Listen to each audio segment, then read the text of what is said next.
it's not you. If this system is not set up for us and we have to try and change it, but it's really hard, and small things can make a big difference. Welcome to The Fearless Foodie, the podcast that gets honest about what it really takes to thrive in food and retail. I'm Amy Wilkinson, coach, speaker and trusted partner to food industry teams with lived experience of the pace, pressure and politics that come with the job. Fearless Foodies cut through the fluff and get straight to what actually helps, and that's exactly what we're here to do. Let's dive in. Hello and welcome to this week's episode of The Fearless Foodie. Today, I'm joined by co-founder of purpose-driven comms agency Jack and Grace and good friend of mine, Nyree Ambarchian. Welcome, Nyree. Hello. We won't tell everyone how many times it took you to get the intro up. I just said to Nyree, it's almost like when I used to do the podcast with Lucy, it's something about doing it with your friend. It makes me like stumble over my words. So it's about the fourth time I've tried to introduce her. So Nyree and I, we know when we met because it's 7.5 years ago because our children are 7 and we met at a hypnobirthing class. So that's probably the most random guest I have had on from that perspective. We met 8 months pregnant and doing lots of meditations together and stuff. Yeah, there was lots of deep breathing. I feel like we skipped the small talk and went straight into heavy breathing. Yeah, and talking about birth plans and stuff like that. But we've obviously stayed in contact and we set our businesses up at a similar time as well, didn't we? So you set up Jack and Grace a little bit before me, and then we had we sort of got back in contact because we were both like in that what am I doing, don't really know what I'm doing stage of business, and we set up what we called a mastermind, but it was probably just a WhatsApp group if we were honest. Yeah, it was a WhatsApp group. It was a WhatsApp group of mums launching businesses and running businesses. But there's so much in that, having that support sometimes, isn't it? So so we went through that, and then I ended up coaching you as well. So you did. You saved my life. I saved your life. Oh, well, there you go. Right, let's get that clip. Testimonial. Anybody listening, let's get that clip. We'll be using that on the website or something. So, yeah, but anyway, that's a bit of history of who we are. I'm sure some of that will come up when we're talking. But what I really wanted to get you on to talk about today is breaking the rules at work. Because, I mean, she's nodding. This is your passion, right? Isn't it? So you set up... Tell us about setting up Jack and Grace, why breaking the rules of work matters to you. I think I've tried so hard throughout my whole life to follow the rules. And then it was when I became a mum that I very, very slowly, like really, really slow on the uptake, I realised that the rules were suddenly impossible for me to stick to. All the rules of work, you know, the stuff that's sort of unwritten that you like breathe in, and it's the expectations of how stuff's done and who succeeds, the behaviours that people exhibit that you sort of breathe in, that's how you achieve. All of that stuff suddenly stops stacking up for lots of different reasons. But for me, it was becoming a parent. So it feels like a particularly important topic for me as a working parent and seeing other working parents in the same boat. So we wanted to set up Jack and Grace to kind of turn some of the rules on its head. So for us, we're a comms agency, but we only work with clients that are doing good in the world. So we're sort of flipping that rule that you have to kind of work for whoever's paying you the most on its head. But the other thing we try and do is in our little corner of the world, just build a space where it's possible to shake up the rules of work a little bit. And your past life before Jack and Grace was all big corporate organisations, kind of commuting into London and things like that, wasn't it? Like very much the traditional career trajectory of this is how you succeed in life and succeed in work. And so what were the rules that once you became a parent, you were just like, oh my God, the system is rigged against us?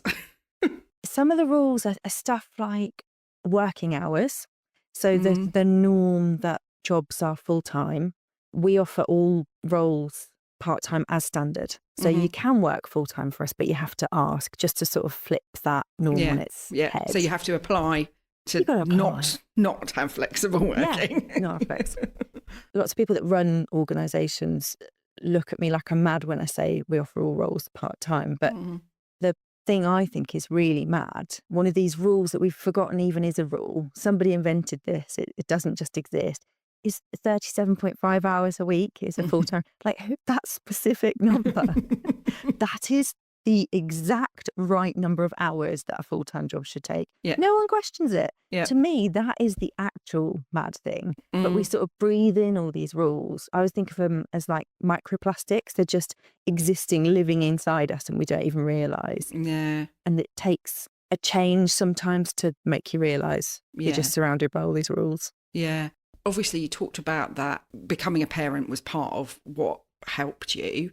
But at that point, you started to see more and more and more things. So what helped you to see what those different... Because like you say, you don't even know that they're rules, No. but you've obviously, you've got a list of them now Got a in your list head. now. Yeah. But it's taken ages. Honestly, I wouldn't say that I was particularly trailblazing in this regard. I think very, very slowly it dawned on me through a process of trying so hard to keep following the rules.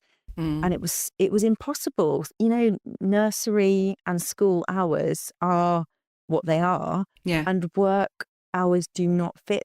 It just stopped adding up. You know, lack of flexible working, needing to be in London, lots and lots of things just stopped making sense. And I thought it was me for so long. I was like, I am now unable, you know, I'm falling behind, I'm letting people down. It's me, I'm the problem. And it was so slow. And I think sometimes you have to kind of get to breaking point to realise. And then eventually I was like, oh, what if it's not me? What if it's the rules? And then started speaking to other people, because I think there's something about not wanting to open up when you're in the middle of what feels like failure.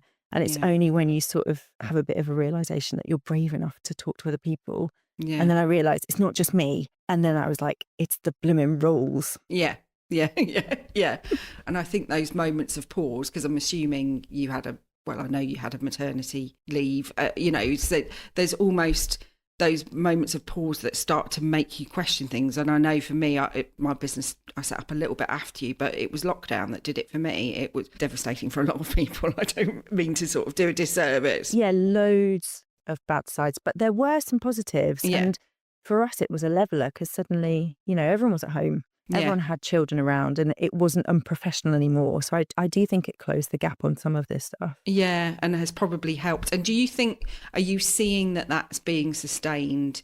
Because one of the things I'm conscious of is, like, you do work with some food businesses and stuff, but a lot of the people, well, everybody listening, it works in food businesses. And I am seeing across the food industry a kind of a return to everybody's going back to the office, like we're not putting up with that flexibility anymore and all of that. Are you seeing that too? Yes, Everywhere. seeing that too. Yeah. And jobs in comms, you know, there are so many jobs that can be done remotely or can be done flexibly, even if you have to go in, building the flex around.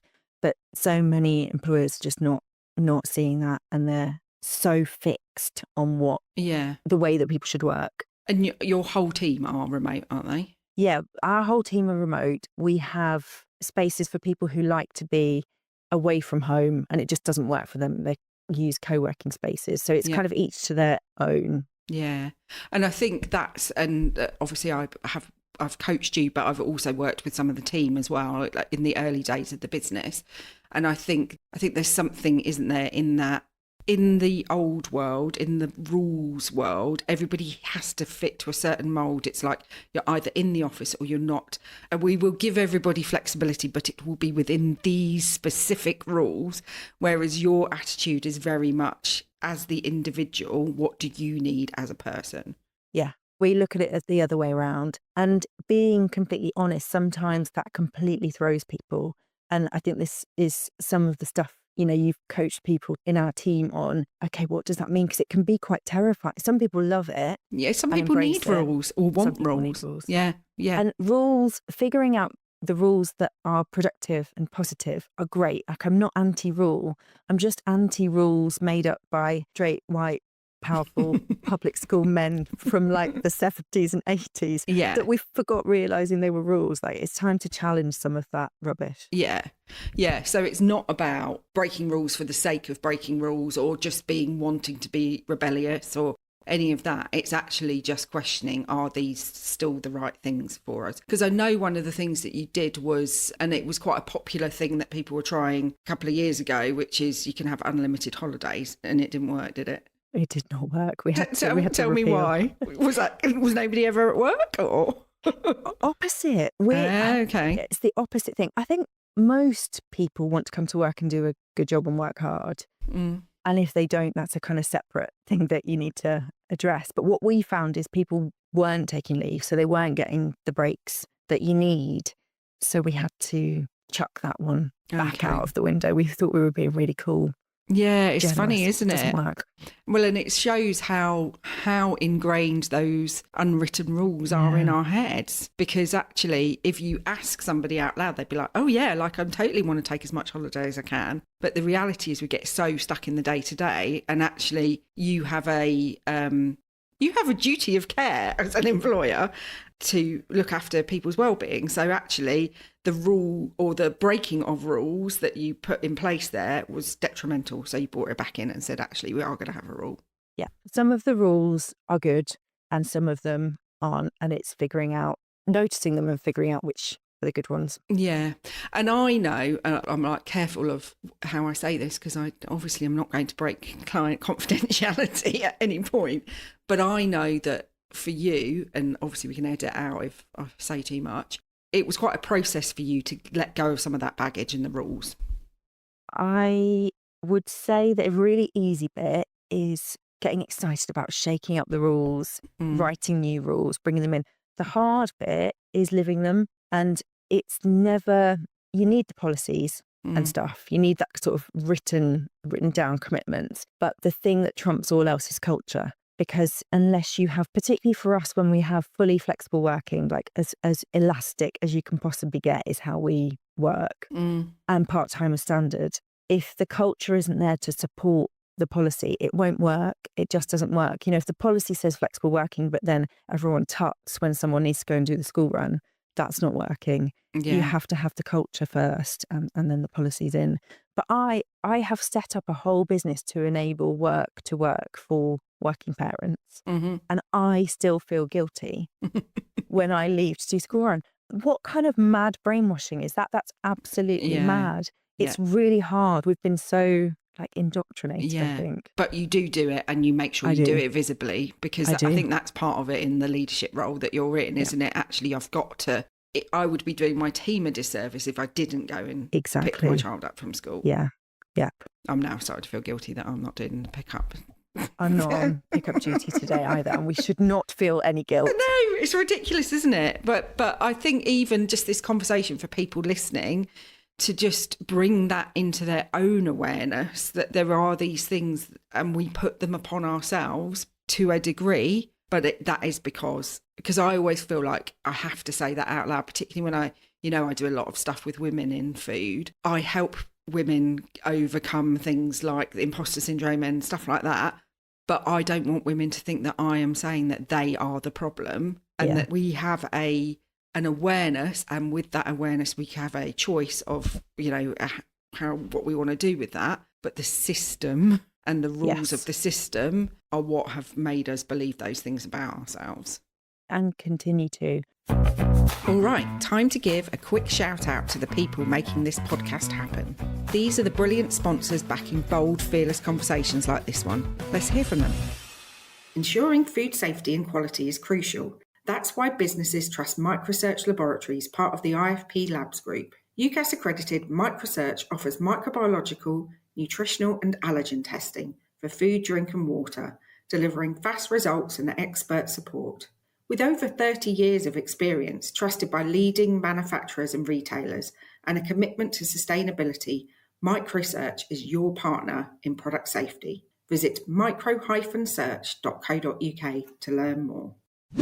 If you're a woman working in food or retail and craving connection that isn't all small talk and job titles, come join Fearless Women Connect. Our free monthly sessions include lunch and learns with fresh ideas and friendly faces, plus Cuppa Connect, an informal chat inspired by the podcast, where we ditch the hierarchy and talk honestly about work and life. Sign up for free at the Fearless Foodies website. We'd love to see you there. And we're back. Let's dive right in. I think one thing that coaching really unlocked for me, and I would describe it as an unlocking process, we did this whole process of unloading the baggage, like all the baggage that all of us pick up from work, bad managers, terrible bosses, bad policies, bad culture, bad experiences. You come with all of these sort of scars that aren't visible, and you carry that really heavy rucksack around with you. And we did some work to unlock that and sort of literally We actually free visualised myself. the rucksack, didn't we? And started dropping the bits behind you. We totally did. And putting that rucksack down was very freeing. And I think our default habitual mode is that we're like, it's me. It must be me. I can't cope. I can't keep up. And it's not. But it sometimes takes that external intervention to put the bloody rucksack down, woman. But also in putting that rucksack down, it has allowed you to almost breathe more, right? And just be the leader that you want to be and create that culture that you've wanted to create. Totally. Because it was almost that, like, there was a point in which you realised, this is my aspiration, but unless I let go of this, I'm never going to create the world that I want to create, because I'm still being dragged back into... I'm tethered. Yeah, I'm just weighed down. Yeah. So we've talked about the fact that you have flexibility, like the most flexible employer ever. People can work remotely or they can work somewhere else if they want to. What else? And I know that you've got a campaign. That's why I'm going. I don't know why I'm saying what else. Just tell us. Tell us about this. Yeah, I'm teeing you up. I would have completely missed that tea. So I'm glad you directed me. So you are launching, well, it has launched already, a campaign about salary transparency. So tell us about that. I've seen some teasers and it's, this is another of those rules, not talking about pay and the whole, when you apply for a job, the salary is competitive. What does that mean? It frustrates me so much. So annoying. It's so unfair. And of course, the people who are most disadvantaged by that are the people who are already most disadvantaged. And it's often women, it's often working parents, anybody with a hint of diversity. It's all of the people who are already, disadvantaged, who suffer most from salary secrecy. And it just props up inequality in the workplace. And it's one of those rules that we definitely should chuck out the window. Yeah. So just tell us about, what is this campaign? So the campaign is, I think, one of the things you've got to do when we've breathed in the rules like microplastics is point out how absurd the rule is. Yeah. So we've likened salary transparency to if you were to try and buy an ice cream from an ice cream vendor in the street, and instead of telling you how much it was, the ice cream vendor says it's very competitive. How much experience have you got of eating an ice cream? And it's just sort of highlighting, just how incredibly bonkers it is to hide. So you wouldn't accept it if you're buying ice cream. So why on earth do we accept it? Why do so many employers play this game where they won't be upfront about the money? It's bizarre. It is bizarre. And what really annoys me is that we're not going to show our hand, but then when you get to the application, you've got to say how much you want to earn. Sorry, no, that's not fair. No, it's not fair. No. It's not okay. And it doesn't work. You waste everybody's time. Yeah. When my other half was, he had 6 months between jobs, and it was one of our biggest frustrations, because he would apply for jobs. He'd be like, oh yeah, that sounds great. Yeah. And then the salary would come back and it's like, no, we can't live on that. But why didn't you just tell us that in the first place? And then we wouldn't have wasted all this time. Saved his time and their time. Exactly. It makes no sense. Yeah. So people listening, what do you want them to do about this SayThePay campaign? I would love people to share the video. So the video is available at saythepay.co.uk. And watch it. And if you like it, share it, because it's time that this issue was, not an issue anymore. So share it far and wide. Share it far and wide, please. So SayThePay, you want people to share that as far and wide as they can. What's in it for them? No.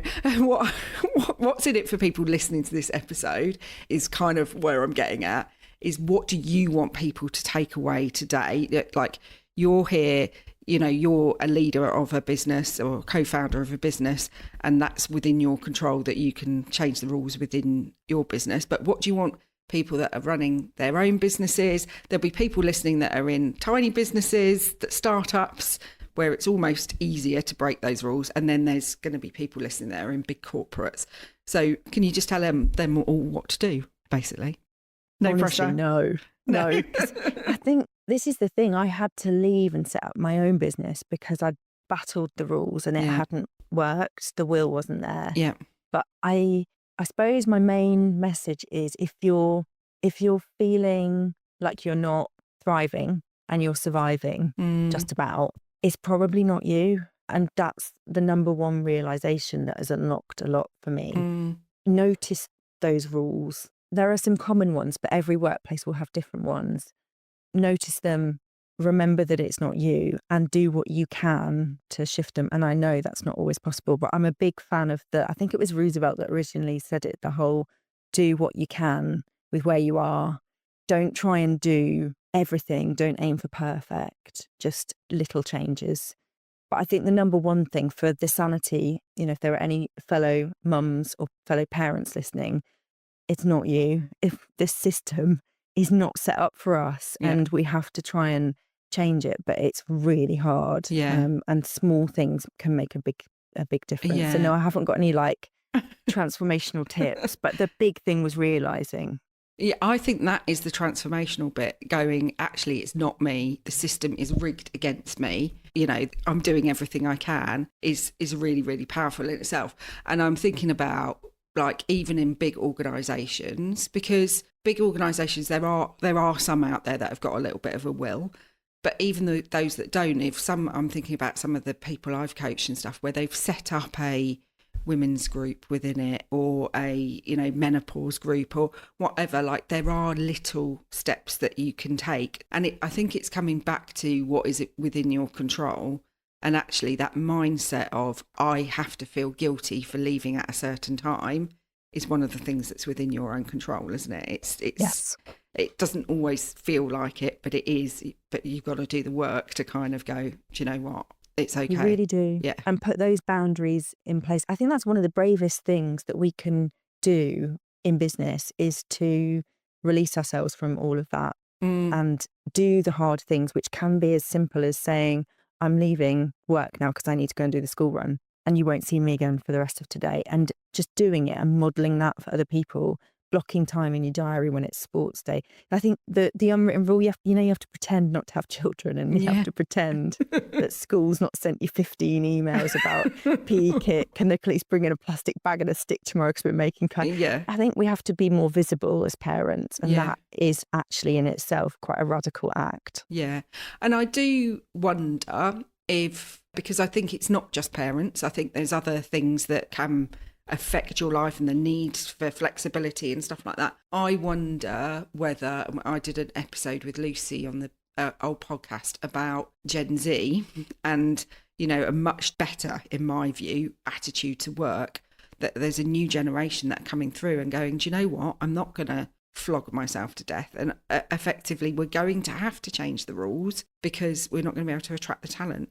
Because if there's businesses like Jack and Grace that let people work flexibly, work from home, do all of that thing, I'm thinking from the listener's point of view that are listening right now, why would they go and work in the food industry where you are forced to go in and do the extra hours and do trials at 4 a.m. and all of that? You've got to find a way. And it's not, manufacturing and retail are very, very difficult because, there's jobs that have to be done and they have to be done a certain number of hours. But all of those support functions around it, there's so many rules that are put in place that are based around what a factory or a shop floor need. And actually, you're going to lose a load of talent because you're imposing those rules that are required there across everybody. So I think there's something in that as well. Definitely. You just cut out a huge swathe of talent. And the police this is an area close to my heart because my husband works in policing, but they are having the same issue. It's really hard to get people to do the job, and they are having to change. And there is no more structured, regulated job. But they're finding ways, job shares, more part-time. Yeah. It can be done. And the evidence for this, I'm stealing this directly from you, Amy. I'm going to pass it off as my own right now, live in front of you. I'll see what your face does. When it was lockdown in COVID, everyone had to change, didn't they? And through the will of leadership and everyone working together, we rewrote the rules. Yeah. So it can be done. When other people want it to be done, it can be done. Yeah. Do you know what? That is so true when you think about it. It's your example, so I'm stealing it. It's fine. I didn't know. No. I don't even remember saying it. So, Oh, good. In that case, it was mine.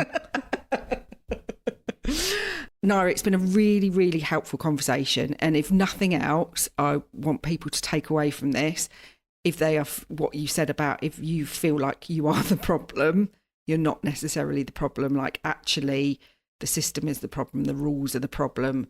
So if they can take nothing else away from it, I'm happy that they have taken that. Are you? Very happy. Good. So we haven't even talked about what Jack and Grace do, and you'll get in trouble with your co-founder if you don't like get a little plug in. So tell us about what Jack and Grace do. I think they're amazing. I love the fact that it's all about doing good in the world. You're a B Corp, all of that, but you're obviously going to say that a lot better than me. This is where I do the plug. Yeah, go for it. Thanks. We are a purpose-driven comms agency. We only work for organisations and brands that are doing good in the world. Organisations that value people and planet as well as profit. Nothing wrong with profit, but not at the expense of people and planet. So we want to support those organisations and make their voice have more impact through really good comms and behaviour change. That's it. Oh, fabulous. And you do work with some foodie companies, don't you? But you work with all sorts of companies. Yeah, it's really broad. We don't sort of specialise. It's just the kind of stipulation is doing good in the world. But yeah, we've just come off the back of British Tomato Fortnight, which is all about getting people buying British and eating fresh tomatoes, which, yeah, great campaign every year. Yeah, I love seeing your tomato posts at that time of year. I'm like, oh, Can't miss them. Yeah. But what I love about it, and we could probably end up doing a whole nother episode on it, is how that's another rule that you changed, which was actually we're only going to take on clients that have the same values as us. And that was hard. That was hard, and you've had to put a framework in place to do that. So we won't talk about it now, but maybe we'll talk about it another time, because I think it's so great to talk to somebody that is not only saying, I have this vision, we want to change things, we want to do things. It's actually walking the talk that's done it. And obviously it was all my coaching that did that, right? No, it I'm was joking. Entirely the coaching that did it. But no, it's the walking. Like, it's easy to do the talking, isn't it? Yeah. It's the hard bit is the actually living up to that. Yeah. Well, you're doing a fab job, love. Thanks. Cool. Thank you. So people can get in touch with you on LinkedIn, I'm assuming, and Jack and Grace's website. Yeah, our website and LinkedIn's the most interesting place to find us, though. We put all our most interesting thoughts on there. Ah, fabulous. Thank you so much, Nyree, and I'll see everybody else next time, but thanks for coming. That's a wrap on this episode of The Fearless Foodie.